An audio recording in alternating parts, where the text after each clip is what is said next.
Estamos ya viviendo el primer café, una nueva mañana en Cooperativa. Un día nosotros también fuimos extranjeros, ¿eh? Fue la frase que dirigió el presidente Obama para sacar adelante la reforma migratoria. De las crisis familiares y la desigualdad que enfrentan los migrantes en Chile y el mundo, trata el primer encuentro nacional sobre familia transnacional, organizado por el programa de cuidados, familia y bienestar de la Universidad Alberto Hurtado. La cita es para mañana desde las 9:30. Cambia el mundo, Universidad Alberto Hurtado. ¿Está cambiando el mundo? ¿Está cambiando Chile? ¿O no es tan así?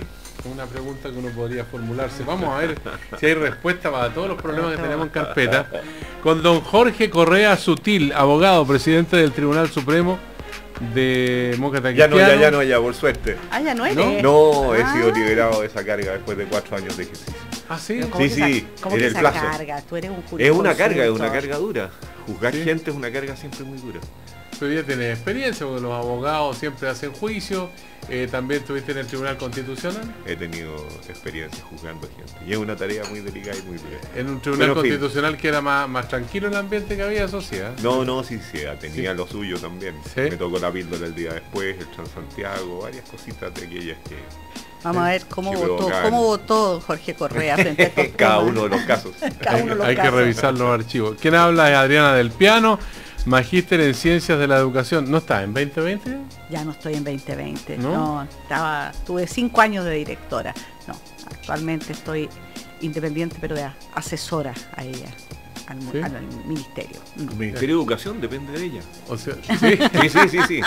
Dice que es asesora, pero a última hora. No. La que manda. Así es. Eugenio Guzmán, sociólogo, decano de la Facultad de Gobierno de la Universidad del Desarrollo, consejero de Políticas Públicas de Libertad y Desarrollo. No ha dejado ninguna actividad esta, Eugenio, ¿no? No. Y académica en todo caso es la principal. Ya. Ahí tengo muchas cosas de clase. Hoy tú fuera de micrófono decías que estaba a punto de viajar a China. Sí, claro. O sea, no a puntos. Lo que te decía es que la próxima vez que vaya, ahí te voy a traer un puer té, que se llama, que es bastante bueno. Los chinos tienen miles de variedades de té, ¿no? Entonces uno de ellos, dicen ellos que es para limpiar, qué sé yo, no sé, purificar. ¿Y por qué quieres que limpiar tú a Sergio Campos? No, porque como está flaco, y él mismo me está hablando. No, para nada. No era para saber qué maldad no hay doble interpretación, no. Porque él me está hablando de que estaba tomando té verde, té rojo, té negro, té azul.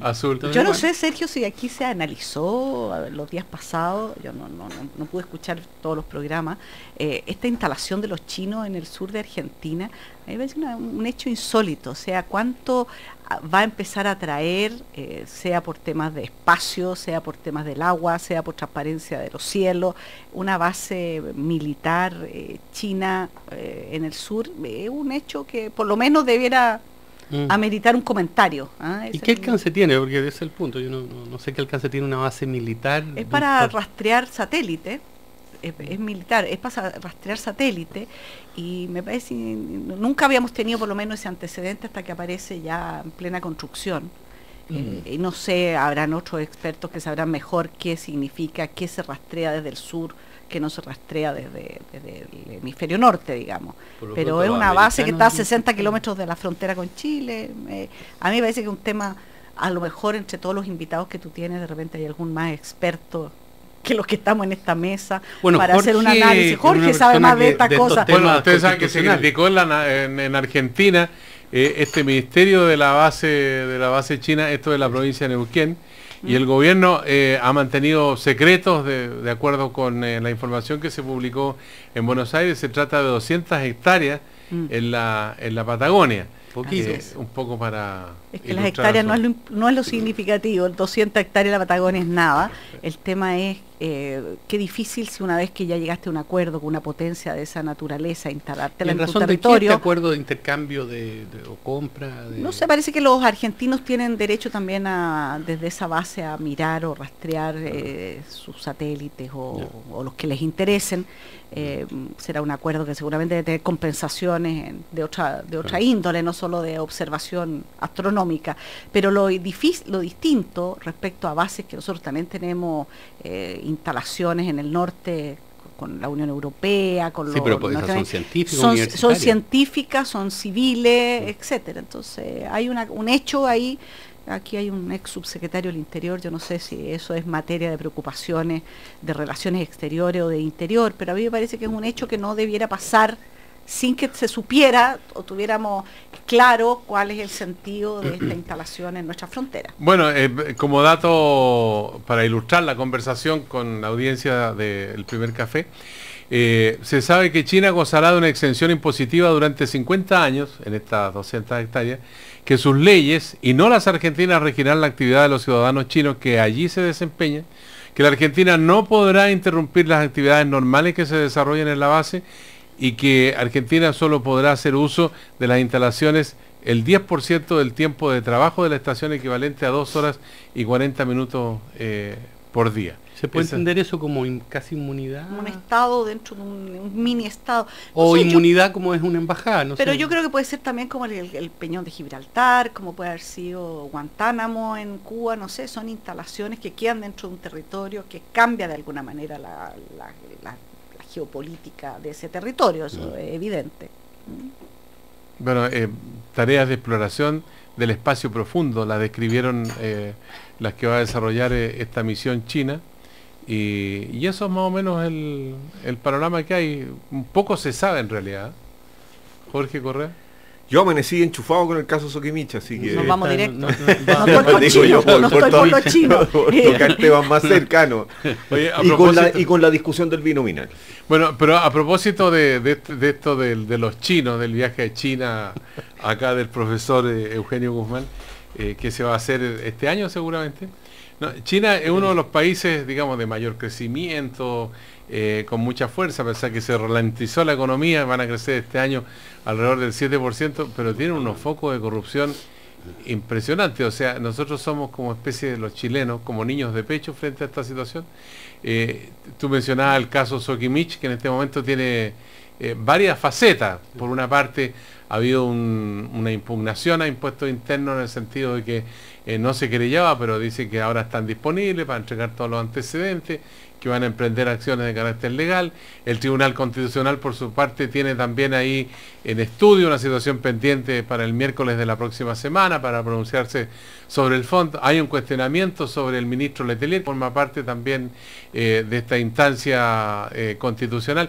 En fin, estamos bien cruzados con esta historia porque además en Soquimich Patricio Contese salió de la gerencia general, pero sigue siendo el dueño también de la empresa, y los canadienses han retirado a sus representantes porque, por lo que he leído, están preocupados porque les podría caer la teja en Estados Unidos, porque hay inversiones estadounidenses, y allá la ley en ese sentido, cuando hay corrupción, irregularidad o lo que se quiera que se está investigando, significa que podrían tener problemas bastante graves. A ver, Jorge Correa.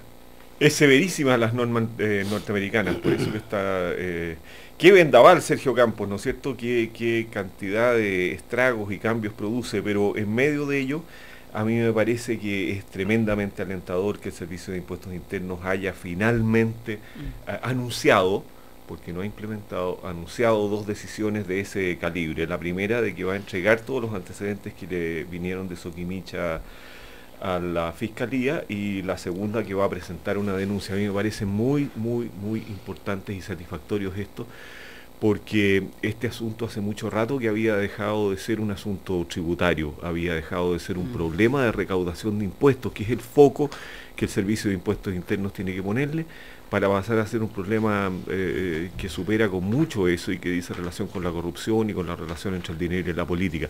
Y esa cuestión no es una lista de preocupación del Servicio de Impuestos Internos, es una preocupación nacional que solo puede ser investigada por la Fiscalía, y que el Servicio de Impuestos Internos estaba impidiendo, estaba obstaculizando, estaba sin su denuncia y con la contención de los papeles. Entonces a mí me parece muy sano, muy razonable que el Servicio de Impuestos Internos diga: mire, esto me supera, esto no es un problema solo de recaudación tributaria, esto es un problema que el país está reclamando, y por lo tanto yo no puedo, desde mi perspectiva de recaudar impuestos, ser un obstáculo para esto.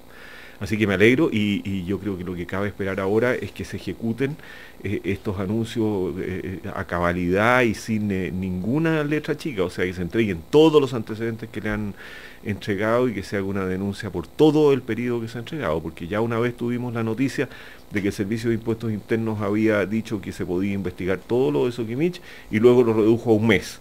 Entonces, espero que esta vez no haya letra chica de ninguna especie. Sí. Ahora yo creo que Adriana del Piano. casi más bien una pregunta que un comentario. El tema es por qué en qué formalidad se basa la empresa Soquimich para entregarle los antecedentes de impuestos internos y no la fiscalía. O sea, quiere con eso solamente señalar que este es un tema de impuestos y por lo tanto ya, ok, investígueme por ahí. O sea, ¿qué es ese gallito de que te paso los papeles a una entidad que no es la que está investigando el tema de fondo? Hay una vieja norma, perdón que me meta de nuevo, pero hay una vieja norma de los años 70 en el Código Tributario que dice que las investigaciones por delitos tributarios no podrán iniciarse mientras el Servicio de Impuestos Internos no presente denuncia o querella. Esa es la clave de todo este enredo. Después de eso se dictó la reforma constitucional con la reforma procesal penal que dijo las investigaciones le competen única y exclusivamente al Ministerio Público. Pero esta norma no se derogó. Quedó allá atrás, no se derogó formalmente. A mi juicio esta norma es inconstitucional, pero nadie la ha llevado al Tribunal Constitucional y por lo tanto ahí está. Y obliga a todo el mundo mientras el Tribunal Constitucional no la declare inconstitucional. Entonces el SQM entendió que estando vigente esta regla, no le correspondía investigar al Ministerio Público en tanto cuanto el Servicio de Impuestos Internos no presentara denuncia o querella. Entonces dijo, mire, yo le voy a mandar a aquel único que debe investigar conforme al derecho chileno. Pero Jorge, también no hay un elemento que tiene que ver con las imputaciones, o sea, en la medida en que no sé, en este caso la Fiscalía no haga una imputación respecto o explique el delito por el cual se investiga, de parte de Soquimich puede haber el derecho de decir, a ver, perdón, ¿por qué me investiga? Y después cuando usted me diga por qué me imputa, entonces ahí comenzamos a ver el asunto. O sea, que haya una resolución. Lo que pasa es que esa imputación es ya la formalización, y eso está en una etapa posterior, porque la investigación al principio es desformalizada, porque tú puedes estar buscando algo que huele a delito, pero que tú no tienes claro a quién vas a formalizar, a quién le vas por cuál delito precisamente, por cuánto tiempo, etcétera, etcétera. Pero por lo tanto, entonces Soquimich, como estrategia estoy hablando, para entender el problema, podía en este caso negarse a entregar antecedentes. Claro, y entonces la medida intrusiva requiere alguna autorización judicial. Ahora, lo que es raro es que esto ha pasado hace una semana atrás, no ha pasado más tiempo que eso, y ha desatado cosas tan complejas como, bueno, la duda sobre el director de impuestos internos, el retiro de los directores que representan a la parte minoritaria de la empresa. Los canadienses. O sea, los canadienses. Son 4 directores de la empresa que salen por este motivo. O sea, no, 3. 3. Pero te quiero decir que en menos de una semana la demora de impuestos internos de poner los datos ante la Fiscalía desata una cantidad de cosas muy grande. Y eso a mí no me termina de quedar claro si es porque efectivamente se están saltando normas el Servicio de Impuestos Internos o es que el clima del país hace que ya todo parezca corruptela, tapándose aspectos. Porque yo entiendo, a lo mejor hay una norma que debiera haberse derogado, no se ha derogado.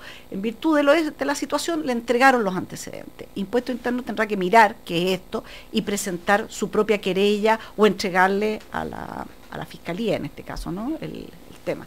Entonces, pero siento que en muy pocos días se desata un volcán de sospechas, de denuncias, de declaraciones, de comisiones investigadoras, en fin, de cosas tremendas, cuando no ha pasado una semana el tema de impuestos internos. Entonces yo creo que aquí no solo se explica eso, sino que todo el mundo interpretó inmediatamente segundas, terceras, cuartas intenciones. Es que hay una sutileza, pero porque impuestos internos depende del Ministerio de Hacienda y que el gobierno habría intentado sujetar esta investigación. Eso es lo que esa es la interpretación, pero mi pregunta es si esto legalmente es así. ¿Hay una detención del procedimiento por parte de impuestos internos? Hay una detención del procedimiento, el Servicio de Impuestos Internos detuvo el procedimiento en cuanto no presentó denuncia y dio una explicación que que consistía en que yo que estaba estudiando los papeles, que los papeles eran muchos, que era muy complejo y que ellos no iban a hacer una denuncia irresponsablemente y por lo tanto tenían mucho que estudiar. Ahora, eso que es muy razonable, cuando hay esta presión pública por saber, se transforma en una respuesta sospechosa, pero sobre todo, además yo creo que el Servicio de Impuestos Internos comunicó muy mal esto. Primero pidió que se investigara a Sokimich por 4 años y lo redujo a poco andar a un mes de un año. No dio explicaciones por eso. Después dijo públicamente que solo iba a denunciar si el delito era muy grave. Esa cuestión no está, que yo sepa, en la legislación, entonces era una mala explicación. Después dijo que los delitos tenían que ser reiterados para que hubiera denuncia. Tampoco está en la legislación, entonces era bien rara la explicación. Y luego, Adriana, a mí sobre todo me surge lo siguiente. Impuestos Internos dijo que llevaba un mes, que ya había pedido todos los antecedentes de Sokimich, y que llevaba un mes estudiándolos muy serenamente, etcétera, y que tenía que hacerlo porque eran muy complejos. Y después Sokimich dice, mire, yo no le voy a entregar los antecedentes al Ministerio Público, se lo voy a entregar al Servicio de Impuestos Internos. Pero ¿cómo si el Servicio de Impuestos Internos dice que ya los tenía? ¿Cómo es esto de que los va a entregar por primera vez? Entonces, ahí hay una contradicción que tampoco se explicó. Entonces, el Servicio de Impuestos Internos explicó mal, creo yo, se tomó un tiempo largo y respondió con respuestas poco claras, lo que aumentó creo yo la sospecha. Ahora, estas sospechas llegan al punto que gente como Patricio Navia y la Evelyn Matei salen a decir que el gobierno a través del Servicio de Impuestos Internos está impidiendo la investigación porque no sé qué cosa, y no dicen qué antecedentes tienen. Entonces a mí me parece que estas son imputaciones bastante injuriosas cuando carecen de todo antecedente. Pues si tienen antecedentes que el Servicio de Impuestos Internos está tratando de ocultar un delito, bueno, tendrían que haberlo dicho. Ahora, para ilustración en el diario Clinic, de una ex funcionaria que da a entender eso, no sé si la leyeron. Hay una entrevista de esta niña, no me acuerdo el nombre, es una entrevista que se le hace que ella aparentemente tuvo un rol clave en la entrega de antecedentes a la fiscalía. Bueno, yo quiero contarles, hay un artículo a propósito del Clinic que mencionas tú, escrito por Manuel Salazar Salvo, que es un periodista que se ha dedicado a materias económicas ya hace muchos años. Bueno, y habla sobre Julio César Ponce Lerú, o sea, que te demuestra que esto es un volcán mucho más grande del volcán coyuntural que estamos viendo. Dice, pasó de simple funcionario Ponce Lerú de la dictadura a multimillonario empresario.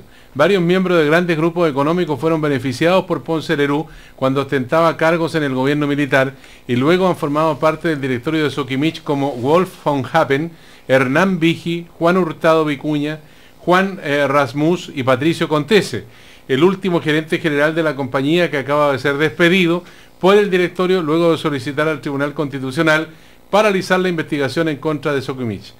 Y acá muestra, dice, las redes del hombre que tiene con tiritones a la nueva mayoría. O sea, aquí hay un fenómeno, digamos, que está en desarrollo y que tiene implicancia entre los negocios y la política.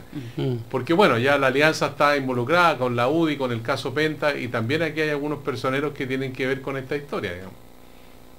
Sí, pero, o sea, si el problema está en que, a propósito, un poco Eugenio tomando la cola de lo que estábamos conversando delante, es la duda que se cierne sobre otras instituciones, sobre todo impuestos internos, que a ver, el corazón del mecanismo de funcionamiento del Estado, la medida en que está ahí la tesorería, etcétera, porque empiezan a haber todo tipo de dudas respecto de, bueno, esta misma declaración de que si los delitos eran reiterados, se investigan o no se investigan. Bueno, entonces quiere decir que antes no se investigaban otros delitos.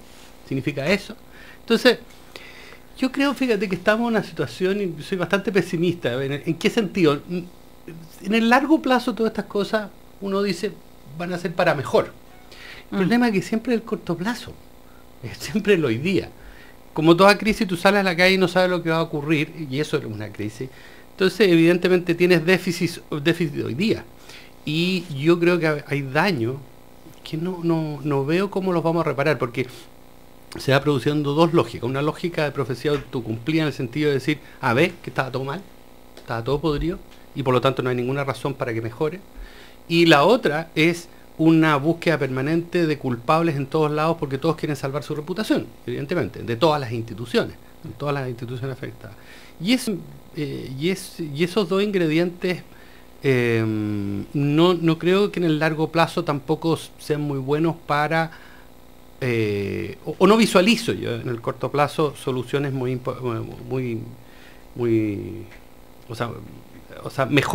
una mejor situación. Y además porque lo que ha demostrado todos estos casos es que no es una falla de las instituciones en el sentido de que los diseños institucionales o jurídicos estén malos. Si no, no estaríamos en esta situación, pues si te han funcionado la fiscalía y todas estas cosas, sino que el problema es un poquito más complejo de eso, sino que tiene que ver con que probablemente estas eran prácticas que se hacían y que nunca se tomaron las medidas correspondientes, pero existían los instrumentos. Ahora el director de Impuestos Internos aquí en Cooperativa, Michel Llorat, dijo que las críticas denotan ignorancia o mala intención. También defendió el actuar del organismo y advirtió que no permitirá que este se politice. ¿Se va a politizar o está ya politizado? ¿Sabes qué? Yo tengo la sensación de que efectivamente en la medida en que aquí hay aristas distintas en la mesa, y por eso que no tiene a todos medios consternados, porque es como remirarte en el espejo y decir, este no es el país que habíamos internalizado adentro respecto a lo que éramos, cómo éramos. Uno pensaba que las cosas eran individual, esporádica, alguna situación, pero de pronto está la arista efectivamente de la relación de la política y el dinero, en el sentido de cómo se financia la política. Esa es una arista.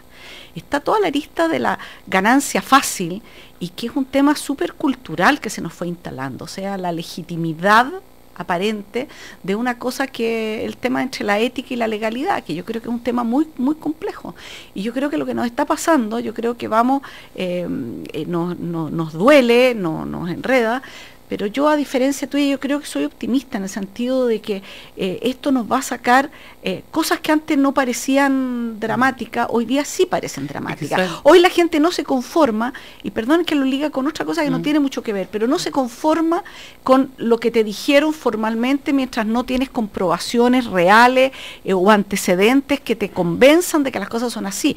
Desde la muerte de Gervasio, que 25 años después la gente se vuelve a preguntar, una cosa que ya la teníamos, no sé, la habíamos sacado de la primera plana, y la familia dice, no, aquí no, y vuelve a insistir, etcétera.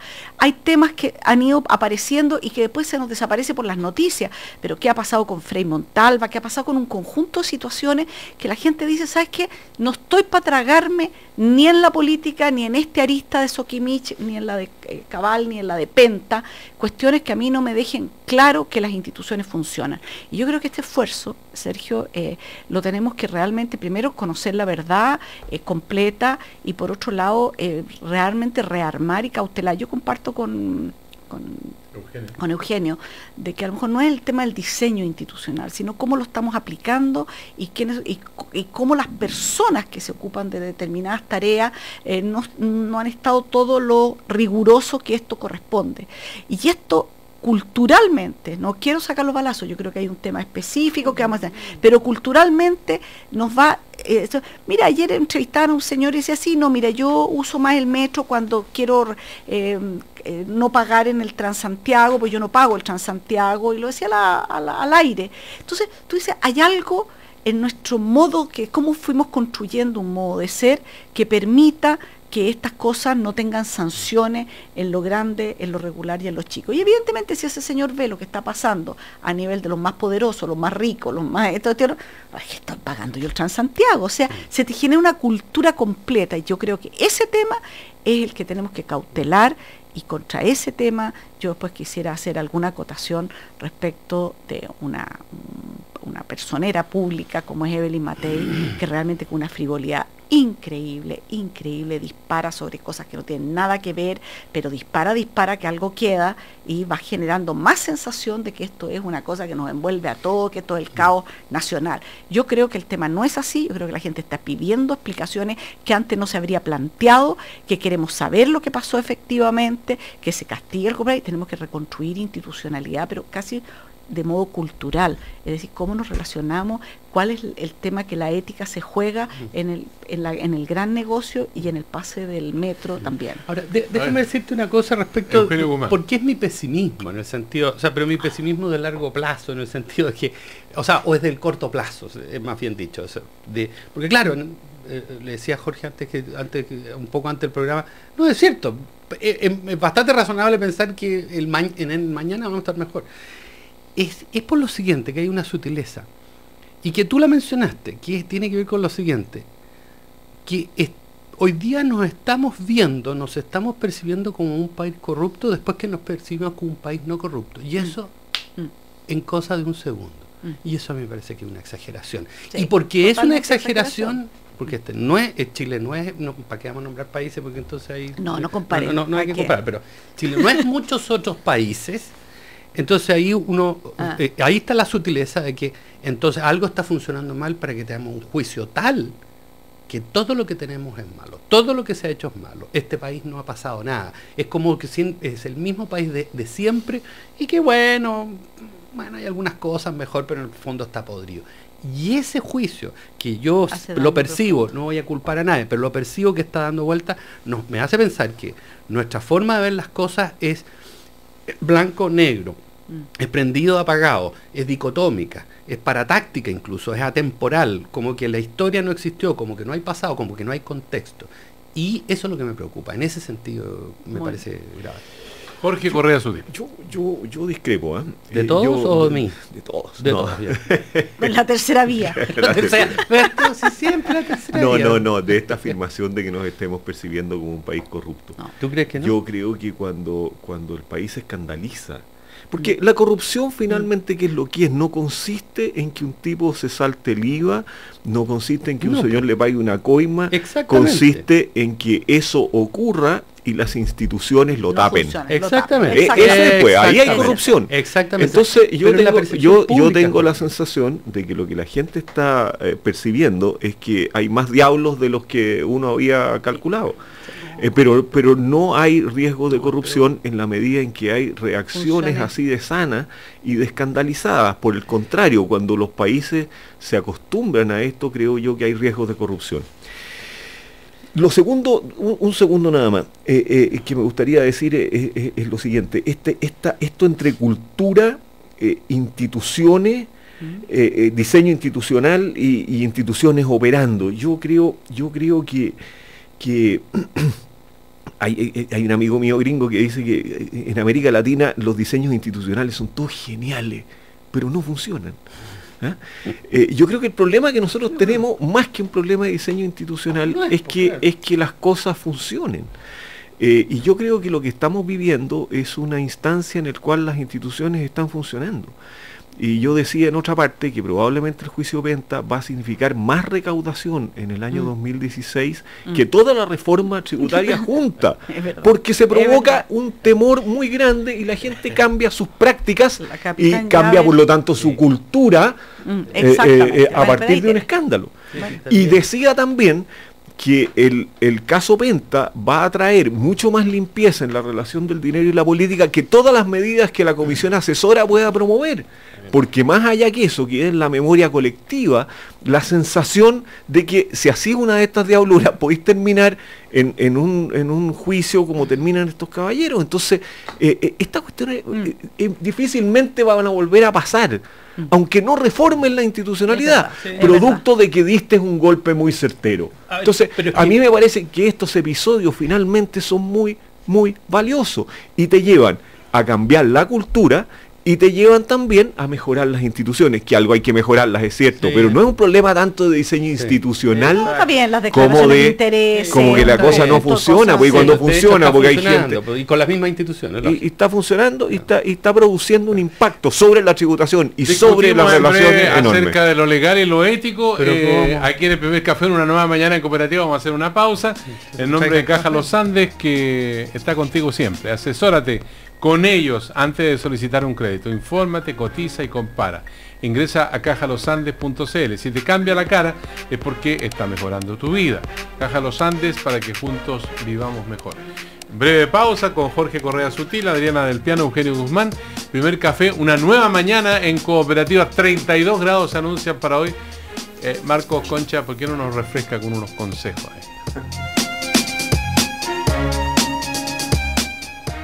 Administración de empresas, economía, gestión de personas, responsabilidad social empresarial. son algunas de las áreas en que la Universidad Alberto Hurtado imparte sus programas de posgrado y educación continua. Facultad de Economía y Negocios. Universidad Alberto Hurtado. Llegó el momento. Queda muy poco para que la alegría y la motivación inunden cada esquina de Santiago y para que tú seas el motor que impulse a 28.000 runners hasta llegar a la meta. Este 12 de abril sal a la calle y apoya a los runners que participarán en el Entel Maratón de Santiago. Conoce los circuitos en maratondesantiago.com. Entel Maratón de Santiago. ¡Vamos todos! Auspician Entel, Adidas, Gatorade, Salcobran, BCI Vida, Carosi, TVN, Mitsubishi, Red Salud UC, Diario La Tercera, Radio Cooperativa. Proyecto financiado con donaciones acogidas a los beneficios tributarios de la Ley del Deporte. Dirección educacional, pedagogía y didáctica, políticas educativas, son algunas de las áreas en que la Universidad Alberto Hurtado imparte sus programas de posgrado y educación continua. Facultad de Educación, Universidad Alberto Hurtado. Mi amor. ¿Sí? ¿Qué pasa? Estamos al lado de donde se saca la patente. ¿Podríamos pasar o no? Recuerda que todos los años en marzo, tú y más de 1,5 millones de familias recibirán el aporte familiar permanente. Ya, pasemos el tiro. Aporte familiar permanente. Todos los años, un apoyo a las familias. Infórmate en aportefamiliar.cl o llamando al 600-262-0505. Juntos, un Chile mejor. Ministerio del Trabajo y Previsión Social. Gobierno de Chile. Marzo. ¡Qué mes tan maravilloso! No tengo que pagar los útiles escolares, tampoco la universidad, y menos las contribuciones. ¿Dividendo de la casa? Nada. ¡Me encanta marzo! ¡Me encanta marzo! Mi amor, despierta. Hay que llevar a los niños al colegio. Soñar es gratis. Por suerte, tu permiso de circulación también puede serlo. Durante marzo, paga tu permiso con tus tarjetas Ripley y participa en el sorteo de uno de los 4 permisos de circulación gratis por hasta 300.000 pesos. Marzo es mucho mejor con tus tarjetas Ripley. Bases legales de la promoción en ripley.cl. Películas de acción, de terror, dramas, comedias, documentales, deportes, western, románticas. ¿Cuándo es tiempo de disfrutar el doble de canales HD? Vívelo hoy. Desde marzo con BTR tienes el doble de canales HD para siempre. Único con 46 canales HD. Además, aprovecha y contrata un triple pack Vive Más por solo 39.990 pesos por 6 meses. Infórmate más en btr.com. BTR, vívelo hoy. La Libertadores se vive al aire libre. Este jueves, turno tricolor. A partir de las 7:30, Palestino frente a Montevideo Wanderers. Duelo clave. Grupo 5, Copa Libertadores. Jueves, 7:30, al aire libre. Cooperativa, radio oficial de Entel Maratón de Santiago. Sorpréndete con el Club de Lectores de El Mercurio. Venta especial vinos y licores. Aprovecha espectaculares descuentos desde 25 hasta 50% en vinos, espumantes, licores, productos gourmet y mucho más. Venta especial con oportunidades y degustaciones que no te puedes perder. Desde el viernes 20 al domingo 22 de marzo en Avenida Nueva Costanera 3451 Vitacura. Horarios y más información en clubdelectores.cl. Club de Lectores de El Mercurio. Mejor que encontrar plata en una chaqueta que tenías guardada. Mejor que ir a almorzar y que pague el jefe. Mejor que cualquier cosa es pedir un crédito y no pagar 6 cuotas, porque son gratis. Nuevo crédito sabático de Scotiabank. El nuevo crédito de consumo que sortea 30 premios de 6 meses de cuota gratis. Pide tu crédito hasta en 72 meses plazo. Scotiabank. Descubre lo que puedes lograr. Más información en scotiabank.cl. Infórmese sobre la garantía estatal de los depósitos de su banco en www.sbif.cl. Cámara Chilena de la Construcción. Por un país mejor. 17 grados. 17 grados en Santiago. ¡Maestro! ¡Tampoco cemento para semejante monumento! Uy, ¿quién fuera casco para cuidarlo todo el día? Ay, maestro, ¿quién fuera sombra para estar siempre a su lado? Maestro, los piropos son para ustedes. Un afectuoso saludo a quienes construyen día a día un país mejor. Feliz Día del Trabajador de la Construcción. Cámara Chilena de la Construcción. Obra de constructores. Obra de todos. Cooperativa. 26 minutos para las 10. 26 minutos para las 10. en una nueva mañana en Cooperativa. Seguimos compartiendo el primer café. En Caja Los Andes saben que pedir un crédito no es fácil, por eso te apoyan en todo. Infórmate, cotiza y compara las cuotas y el CAE. Ingresa a cajalosandes.cl. Si te cambia la cara es porque está mejorando tu vida. Caja Los Andes, para que juntos vivamos mejor. Bueno, estamos en Primer Café, una nueva mañana en Cooperativa, con los señores Jorge Correa Sutil, Adriana del Piano y Eugenio Guzmán. Estamos en este momento enfrentados a una situación de estos casos de corrupción que se investigan para demostrar finalmente si existe o no corrupción, si existe violación de la ley y todo eso. Pero al mismo tiempo se ha formado una comisión presidencial anticorrupción. Los políticos de la nueva mayoría no están muy contentos, algunos han mostrado sus diferencias, y se ha formado en la Cámara de Diputados una comisión también que va a entregar una propuesta, en fin. Pero el punto, más allá de todas estas formalidades, digamos, es si creando leyes mucho más estrictas, penas de cárcel y todo eso, se va a resolver el problema de fondo, que es el problema ético, ¿no? O sea, la convicción de que yo no tengo que hacer cosas malas, porque eso en el fondo es la ética, la cuestión entre el bien y el mal. Y cuando uno mira afuera, ve por ejemplo en el caso de Inglaterra, donde existe el derecho consuetudinario, ¿no? Y allí, digamos, las cosas escritas son bien pocas. Más bien es por costumbre, por los usos, y esa es la fuente del derecho. Entonces, se podría pensar en un futuro mejor con hartas leyes, con restricciones, con sanciones leoninas que castiguen a los que infringen las normas, o aquí hay un problema más de fondo. ¿Cómo lo ven ustedes? Adriana del Piano. Yo creo que las dos cosas, Sergio, y no es por irse por el camino al medio. Yo creo que efectivamente este es un país bastante legalista, le gusta este apego a la ley, si la ley lo dice, no lo dice, etcétera. Pero yo creo que hay mil cosas de la vida cotidiana que van haciendo este mundo cultural que no necesariamente están formateadas por si están más allá o más acá de la ley solamente. Hay culturas de relaciones entre las personas, etcétera. Yo creo que Chile, y aquí se ha dicho y se ha ilustrado por gente que pertenecemos a lo mejor a sectores distintos, yo creo que efectivamente un motivo de orgullo nuestro como país ha sido que teníamos instituciones que funcionaban. Cuando uno vivió fuera de Chile te das cuenta el peso fuertísimo que eso tiene. Yo tuve la oportunidad de vivir 6 años en otro país, en América Latina, y valoré muchísimo cosas que antes me parecían súper normal de la situación chilena, y me di cuenta que no eran tan normales en otras partes, y por lo tanto y eso es lo que duele un poco de todo lo que nos está pasando. Pero yo creo que aquí tiene que haber legalidad adecuada, real. Hay problemas nuevos que surgen y tendrán que normarse, pero yo creo que más que un fiscal detrás de cada uno de nosotros para ver si estamos apegados o no a la ley, tiene que esto también transformarse en temas culturales. Yo creo que, yo comparto con lo que dice Jorge, que de pronto una sanción o un elemento visto por todo Chile a personas muy poderosas, etcétera, etcétera, tiene un impacto para ese mismo sector y para todos los sectores del país, de que la ley es igual, que todos podemos estar sujetos a cualquier sanción si es que nos saltamos los niveles y procedimientos, y creo que eso cumple una función importante. Pero paralelamente a eso, yo creo que este tema es un tema en que la pillería, la chispeza, la viveza, no sean parte de nuestra cultura cotidiana. Y eso tiene una dimensión mucho más interna, más familiar, más de las relaciones interpersonales, pero sumado a instituciones que funcionen con normas claras y que realmente no permitan márgenes para cuestiones. Los seres humanos no somos la bondad absoluta. Tenemos aspectos positivos, buenos, tratamos de ser lo mejor, pero creo que el vivir en sociedad supone tener también normas claras, instituciones que aplican la norma. Eso. Legalidad y ética. Exacto. Sí, mira, yo tengo la impresión de que, sin lugar a dudas, yo no veo que acá, y yo creo que en eso estamos de acuerdo, sean fallas de diseños institucionales propiamente tales.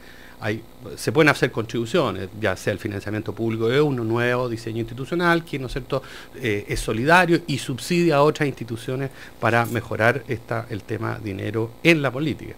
Sin embargo, sino que por el contrario, esto tiene dos aristas, que una arista que tiene que ver que las instituciones las ejercen individuos. Las instituciones no es una señora tomando no sé, por el fresco en la calle, sino que las instituciones las realizan, se expresan a través de las conductas de las personas, y en ese sentido un problema de ética. Pero tampoco las instituciones pueden ser más que la ética tampoco, ¿eh? La ética es mucho más que eso. Yo no estoy obligado a, no sé, a ayudar a una persona que me pide dinero en la calle, sin embargo lo hago, ¿ya? La ley no tiene por qué, no hay, sino que hay instituciones probablemente informales, pero ya no son instituciones jurídicas las que me llevan a eso. Pero también está la otra lista, que hechas las instituciones uno tiene que tener mecanismos, y aquí también se ha hablado de reforzamiento o de aplicación, y eso es lo que está fallando, ¿ya? Ahora, yo creo que lo que está pasando, y por eso aquí traigo a colación que me parece grave, que la misma pillería, como dice la Adriana, también tiene otra versión, que es el exceso de suspicacia. En nuestra cultura tan desconfiada, finalmente corremos el riesgo que todo lo que se haga va a ser una profecía autocumplida, en el sentido de que todos aquellos, en general a los seres humanos nos encanta apostar. ¿Te acuerdas? Te dije. ¿Te acuerdas? Te conté, muchas veces las señoras nos dicen a cada rato, te dije que no hicieras eso. Bueno, eso pasa en todos los niveles, ¿ya? Y que no avanza en la dirección de decir, esto se resolvió. Que un poco yo entiendo el optimismo de Jorge cuando dice eso, dice, esto va a tener un efecto importante. Y me parece interesante. Bienvenido que así sea. Entonces, la pregunta, a mi modo de ver, que nos debemos hacer, ¿cómo en este momento, en el momento actual, podemos contener esa suspicacia? La pillería la vamos a resolver por la vía de aplicación la aplicación de las instituciones, que esas se muevan. Pero esta pillería, que es la versión subjetiva, lo más subjetivo de nuestra cultura, de siempre pensar de que alguien está haciendo algo y por lo tanto todo funciona, todo es turbio. Bueno, es imposible cualquier solución, por muy bien intencionada que sea. Y eso es a eso lo que también nos tenemos que abocar, creo yo. A ver, Jorge Correa, esta pugna o esta convergencia, no sé cómo lo ves tú, entre la ética y la legalidad. Bueno, yo decía recién, nada mejor para reforzar la ética pública que unos buenos casos donde efectivamente la ley funcione. Además de eso, a mí me parece que los problemas de irregularidades y de relajación ética típicamente ocurren también allí en los sectores altamente desregulados. O sea, una falta de regulación legal produce un ambiente en el cual comienzan a saltarse todas las reglas. Quiero poner el ejemplo de las universidades privadas, no de todas ellas, pero este es un sector desregulado, donde hay un cinismo legal que dice, mire, las universidades no persiguen fines de lucro, pero que no tiene una regulación debajo de ellas. Y entonces, al amparo de esa desregulación, se producen todo tipo de irregularidades y las universidades terminan cerrando y los alumnos buscando otros lugares donde educarse después de haber hecho 3 años de estudio en ella. Se le hacen promesas falsas, etcétera, etcétera. Pongo eso como un ejemplo de típicamente sectores donde faltan reglas precisas, se abren a la irregularidad y allí se meten los audaces, digamos. La tercera cuestión que quisiera decir es que yo creo que cuando ocurren hechos de esta naturaleza, tan impactantes como ha sido el caso Penta, a mí me parece que es una buena oportunidad para reforzar algunas comparaciones éticas muy fuertes. Yo ayer pasaba por el paseo Huérfano y veía una cantidad enorme de comercio ilegal. Y si yo fuera de la Cámara de Comercio, estaría distribuyéndole papeles a la gente que compra y diciéndole, usted ha criticado a Penta porque han evadido impuestos, ¿no es cierto? Bueno, usted está haciendo exactamente lo mismo a otra escala. O sea, esta es una oportunidad de recordarle por debajo de la oreja a la gente que sale a hacer estas críticas públicas, ya descuerar a los otros, a decirle, oiga, usted está haciendo más o menos lo mismo, digamos. Y el otro sector donde yo creo que se producen problemas son los sectores que funcionan mal. O sea, en el Transantiago la gente comienza a evadir, porque la gente no evade en el metro, y evade en el Transantiago. Y uno puede decir, no, es que el metro tiene más guardias, tiene más torniquetes, qué sé yo, pero también es por la sensación de oye, esto es tan malo que al menos, por lo menos yo lo voy a pistolear y no les voy a pagar, digamos. Entonces creo que ahí hay otra fuente y que yo creo que pasa también en los grandes impuestos. O sea, hay algo de sensación de que el Estado chileno no funciona y que eso justifica, o en la justificación del empresario grande, dice, oye, no, ¿para qué le vamos a estar pasando plata al Estado si en el Estado se la roban? Mejor se la paso a la fundación no sé cuánto y lo virlo por acá, digamos. Entonces, pero yo creo que hay debiera haber una preocupación muy fuerte de que el Estado tenga las reformas para ponerse en forma de tal manera de que no abra la posibilidad de que se generalice esta excusa de no le paséis plata al Estado, no le paséis al Transantiago porque está funcionando muy mal. Ya, pero espérate, Jorge, pero es que ahí hay como dos cosas distintas. Uno es lo que estamos viendo, ¿no es cierto?, es el tema dinero y política. No estamos viendo temas de evasión. ¿Ya? O sea, fíjate tú que la formalización de ventas no fue sobre por eso, política. Pero por eso, el escándalo está montado sobre eso, pero está con la boleta a la señora. Pero por eso, pero no son grandes evasiones en el sentido de que hay una evasión sistemática. De hecho, se empezó con el tema del food, aparentemente no se avanzó mucho más en el food y terminó en el tema de evasión por una boleta ideológicamente falsa. Tú comprenderás que muchas boletas ideológicamente falsas. Pero espérate, déjame terminar. Es que ahí yo creo que emitiste un juicio que me parece injusto, en el sentido de que aquí no, tú estás diciendo los grandes empresarios, que sé yo, no pagan impuestos. A ver, no lo dijiste con esos términos, pero de alguna manera lo insinuaste, o sea que hay como una ideología. Yo creo que eso no es así. De hecho, las grandes empresas pagan su impuesto. Ahora, y todas, incluido Penta, lo que sea. Lo que no ha ocurrido es en estos casos en la relación dinero y política, no en la manera tributaria, a menos que te referías a eso y yo te entendí mal. Eugenio, el juicio ha formalizado. No todo lo que se está pero investigando, pero el juicio formalizado. ¿Primera categoría? El PPM y la primera categoría se pagan. Las grandes empresas también pagan IVA. Sí, pero, y aquí se ha hablado de IVA. Hasta ahí. Una vez que se retiran utilidades, no se tributa. Hay una cantidad enorme de formas de eludir y de evadir los impuestos, algunas plenamente legales. Eugenio, seamos realistas. Es que son ilegales, pues. Es que Jorge, tú estás metiendo todo en una licuadora y lo estás mezclando todo, mira, que no es correcto. O sea, yo lo único que te digo en este país el impuesto a la renta de los ricos no existe. Yo no tengo las cuotas. No sé de dónde no existe. Pagan las empresas, Eugenio, pagan las empresas, pero las utilidades de las empresas no pagan impuestos. O sea, yo no sé de dónde salen los impuestos, no sé cómo podemos funcionar, de dónde salen los 60.000 millones de dólares. Del IVA, Eugenio, una vez que el IVA no te explica más del 40%. Una vez que las empresas producen utilidades, hay en todas las empresas situaciones para sacar esas platas a sociedades relacionadas. Mira, en todo caso hay contratos de forward como los que tenía Venta para evitar que eso ocurra. Yo creo que hasta boletas falsas que ya son delitos. Jorge, hay una página web en Impuesto Interno y ahí puedes ver todos los ingresos tributarios. Yo creo que efectivamente cada cierto tiempo hay medidas muy concretas para limitar o impedir la evasión y la elusión. Eso efectivamente es una realidad, si no, no hay razón para que los seres humanos, toda empresa tiene como 3 empresas familiares relacionadas, a la cual carga gastos, etc., que es una manera de eludir, no de evadir, pero sí de eludir. Hoy en día es dinero y política. No, está bien. Yo no metamos en la licuadora porque... No, está bien. Yo lo único que te quiero decir... No es dinero y política. No es solamente dinero y política. Oye, yo creo que si el tema está si funcionan las instituciones o no. Lo que se formalizó son las boletas ideológicamente falsas de las señoras y de los hermanos y de los hijos.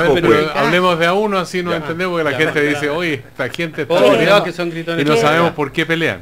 No, mira,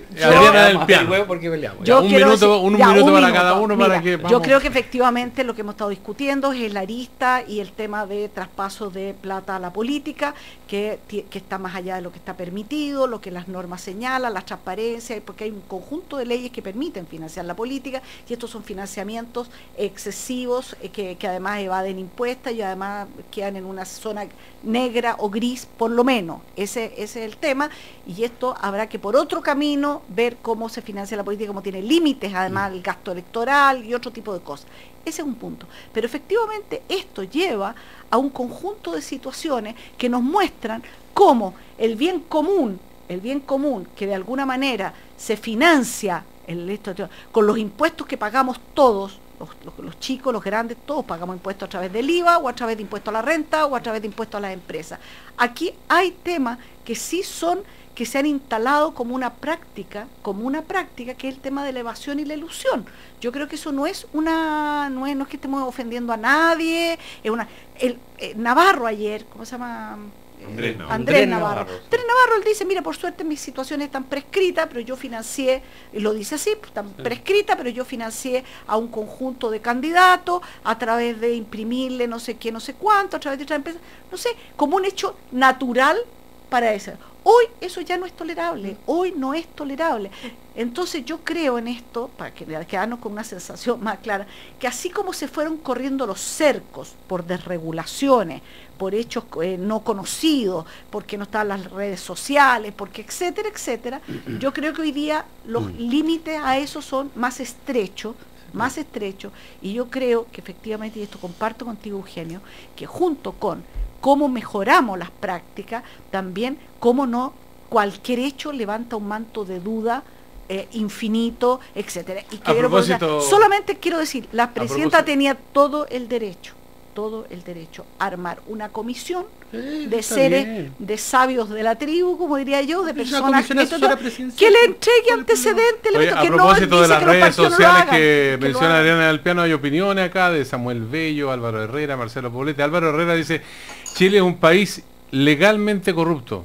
Los parientes y niños mimados de Pinochet se apropiaron de 700 empresas estatales, la que fue legalizado por la ilegítima Constitución del 80 y sus leyes generacionales. Bueno, el caso Chispa y muchos casos. Bueno, pero mira, para no irnos tan el atrás. caso Cascada ya se olvidaron también, que está relacionado al mismo tiempo con... Bueno, y no sé, impuestos internos mencionados. Bueno, dicen eso, o dicen que hay otras empresas involucradas, se va a investigar otras empresas y que eso quedó en el aire, en fin. Pero nuevamente el punto, ahí tú tienes la suspicacia, todo está malo, todo es corrupto, entonces cualquiera hace una denuncia, hace poco un senador lo denuncian, no sé qué cosa, Arboe creo, después, y bueno, aquí si lo que yo veo es que aparece como gratis decir disparar cualquier cosa. Recién veía un titular, bueno ya se fue, pero que me pareció impresionante, o sea, esta típica lógica de que yo acuso, involucro todo el entorno, sin preguntarme si el entorno tiene que ver, sin a priori, hago muchos a priori, y a eso es lo que voy. Pero ahora, la pregunta es, ¿por qué llegamos a eso? Porque, pero es que ahí la causa no es necesariamente, es que ese es el punto, totalmente de acuerdo. Que todos sospechan de todo. Pero es que no es primera vez. Es una sociedad incluso hay construida... algunos, los más catastrofistas, le he escuchado decir, y esto es la punta del iceberg, esto es el 1% lo que se sabe, pero lo que hay que no se ha revelado. Entonces, esta profecía autocumplida no se resuelve y tenemos un problema mucho más maduro, mucho más grande, mucho más denso. Porque esta sociedad no se hizo de la noche a la mañana, una sociedad desconfiada. Nunca hemos abordado ese problema de la desconfianza por siglos. Pero hay desconfianza, por ejemplo, del Tribunal Constitucional, que dice que acogió a trámite la situación, entonces esto ¿Pero por qué no lo puede acoger? Bueno, pero espera, de que eso quiero preguntarle a Jorge Correa, pero además hay un cuestionamiento sobre el ministro Letelier, que yo lo mencionaba antes, que está también flotando en el ambiente. Bueno, ¿cómo este ministro no se abstiene de participar porque resulta que tiene... ¿Cómo ves tú esta situación? Porque es otro elemento más en todo este debate, ¿no? Claro, yo me explico y me parece plenamente ajustado de derecho lo que ha hecho el Tribunal Constitucional. En medio de las persecuciones penales, y particularmente cuando se hacen medidas intrusivas, está en riesgo los derechos fundamentales de las personas. Y por lo tanto es tarea del Tribunal Constitucional, cuando alguien toca un pito y dice, mire, aquí se me están violando los derechos fundamentales, decir un momentito si me puede revisar esta situación. Y eso es lo que el Tribunal Constitucional ha hecho con plena, creo yo, apego a sus leyes y normativas. Otra cosa es que este señor que dice se me están vulnerando los derechos humanos, la presentación tenga suficiente seriedad y pronóstico de que es una discusión de verdad seria y no es un truco para suspender. Y eso se va a discutir en el transcurso de la próxima semana. Yo no tengo ninguna crítica a la actuación del Tribunal Constitucional en este caso. Sí tengo muchas críticas respecto a la manera como se selecciona por el Senado los miembros del Tribunal Constitucional, pero la decisión en este caso no tengo ninguna crítica. Ese es un problema también que está hace rato flotando en el ambiente. Por ejemplo, el Consejo de Televisión Nacional de Chile es por cuoteo político. El Tribunal Constitucional también es por cuoteo político. Y así se va creando una situación, bueno, digamos... el fiscal nacional, ¿cómo se selecciona? Pero es que a mí me parece muy razonable que los poderes públicos, porque ellos son los que tienen la representación del pueblo, elijan. Y ahí va a haber siempre una cuota de cuoteo político. Inevitable. Otra cosa es que lo hagan mal. La Corte Suprema, cuando tiene que designar a los miembros del Tribunal Constitucional, llama a un concurso, hace audiencias públicas, recibe antecedentes respecto de los candidatos, los compara, los sopesa, los discute. El Senado de Chile, cuando tiene que designar un ministro del Tribunal Constitucional, le pregunta al partido político al que le toca o del que era el que salió y le dice: ¿a quién vaya a nombrar a tal persona? Ah, ya. Y pasa unos minutos en la comisión y lo nombran. No hay audiencia pública, no hay concurso, no hay debate, no hay nada. Y después entonces aparecen las denuncias de las organizaciones sociales diciendo: este es un crápula, el otro es no sé qué, el otro es homofóbico, el tercero es no sé cuánto. Y empieza entonces ahí recién el debate público. El debate público tiene que producirse cuando el candidato va al Senado, y tiene que pasar muchos días en el Senado para que la gente pueda decir todo lo que quiera decir respecto de ese candidato, y el Senado verá entonces si pasa el test de la idoneidad. 15 años de prestigioso ejercicio profesional. Bueno, el Senado está haciendo muy mal su tarea de designar a las personas de la Corte Suprema, del Tribunal Constitucional, de la Fiscalía Nacional Económica, de la Contraloría. Hace mucho rato que ha asumido con una frivolidad enorme su tarea. A mí me parece desprestigiante del Senado de la República la forma en que lo hace. A ver, espérate, pues, Jorge, ya nuevamente está en un licuadora, pues, Jorge. Oye, no, o sea, espérate. O sea, ha hecho muy mal. Bueno, a ver, ha hecho muy mal. Algunos casos, pero a ver. No, es no que estoy diciendo la calidad de cada uno de los nombrados. Estoy diciendo el procedimiento que emplea para nombrarlos. Ya, pero es que no me estoy refiriendo, estoy refiriendo ni a este Contralor, ni al anterior fiscal, ni a este, ni al anterior ministro del Tribunal Constitucional, ni a nada. Ahora, estoy diciendo el procedimiento empleado es una vergüenza. Yo creo que hay un tema también poco conocido por la ciudadanía, cuáles son las atribuciones. La gente piensa que el Senado y la Cámara de Diputados legislan, son colegisladores, etcétera. Y yo creo que todas estas otras funciones que son clave para el funcionamiento de la democracia, la gente no tiene mucha conciencia del rol fiscalizador de la Cámara de Diputados y del rol del Senado en la constitución de otros poderes del Estado o de instituciones del Estado. Y yo creo que ese sería un tema muy interesante del propio Senado, dar a conocer estas funciones que quedan desvaídas, quedan con menos rigurosidad. El Ejecutivo presenta o la Corte Suprema presenta y como que el Senado ratifica. Y tú ratificas distinto que tomar en tus manos el nombramiento. Es más bien no te veto, o te veto o no te veto. A mí me sorprende, y lo voy a decir derechamente, que el señor Letelier ayudara a esto porque tenía otros antecedentes, una persona súper vinculada, metida en temas directos con la UDI, con todo el caso. Él se hizo parte además del caso, no nos olvidemos, del Mobgate, etcétera, etcétera. Después se salió, no quiere decir que le haya sido uno de los involucrado, pero ha estado en la contingencia partidaria, directa, inmediata. No me parece que tenga el perfil o cierta altura de distancia para mirar las situaciones del país. Entonces, hoy día aparece involucrado más directamente o que tendría que abstenerse. A mí me parece que no me explico cómo lo nombraron. Ese es el tema directamente con el señor Letelier. Y quiero, si usted me permite, 2 segundos, porque ya nos queda poco tiempo. Mira, hoy día, jueves, hay una marcha por la educación de CONES y Colegio de Profesores. Me quiero referir cortito a este tema. Creo que los motivos por los cuales van a marchar, y cuando los profesores marchan, alguien no hace clase, voy a decirlo derechamente, no hace clase. Yo creo que el esfuerzo, la mesa de trabajo permanente que del Colegio de Profesores con el Ministerio para sacar adelante el proyecto de ley que ya está entrando al Parlamento sobre carrera docente, etcétera, que ellos lo han evaluado bien, con el cual se ha discutido todos los temas, etcétera. Creo que está bien que los profesores siempre tendrán derecho a pronunciarse, un movimiento social, pero yo diría, ojo con dejar de hacer clase, ojo con dispararle a la educación pública, que justamente hay toda una agenda de fortalecimiento de la educación pública como un elemento muy importante. El país va a tener una provisión mixta de educación, particular subvencionada y pública. Hay un esfuerzo grande de levantar la educación pública y yo creo que es bueno que la gente sepa que eso está en pleno desarrollo.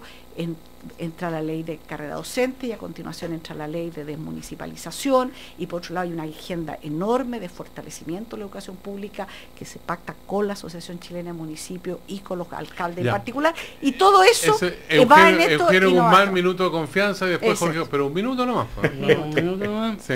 A ver, yo creo que ya hemos dicho gran parte, pero yo quiero enfatizar este aspecto de cómo son las suspicacias. Fíjate tú, cualquiera sea, nuevamente, a propósito del Tribunal Constitucional, cómo él funciona, etcétera, etcétera, cómo las instituciones hoy existe por parte nuestra, como país, una suspicacia a todo lo que se haga en política. Pero pocos se miran un hecho tan elocuente como que ese gran porcentaje que critica es ese 60% que se queda en la casa para las elecciones, ¿ya? Y que pasa a ser una especie de free rider. Yo soy contrario al voto obligatorio, por la misma razón con la cual uno éticamente puede decirle a esas personas: mire, usted que se queda en la calle y después sentado se sienta y critica y hace todo su juicio o tuitea. Fíjese, usted está siendo un irresponsable. Fin del minuto de Eugenio Guzmán. No, Jorge Correa, yo creo que duró menos. Bendita desconfianza. Yo creo que la democracia funciona sobre la base de una cuota importante de desconfianza. De ahí surgen los controles entre los poderes, de ahí surgen las elecciones periódicas, tenemos que desconfiar de las mayorías, de ahí surgen los derechos fundamentales. Yo creo que la democracia descansa en una cuota importante de desconfianza. Otra cosa es la gente que tira con ventilador para todos lados. Y yo creo que aquí se van a caer una cantidad de gente que emite juicios absolutos, que hace críticas destempladas y sin fundamento. Jorge Correa, Sutil, Adriana del Piano, Eugenio Guzmán, gracias por el primer café en una nueva mañana en Cooperativa, y será hasta la vista.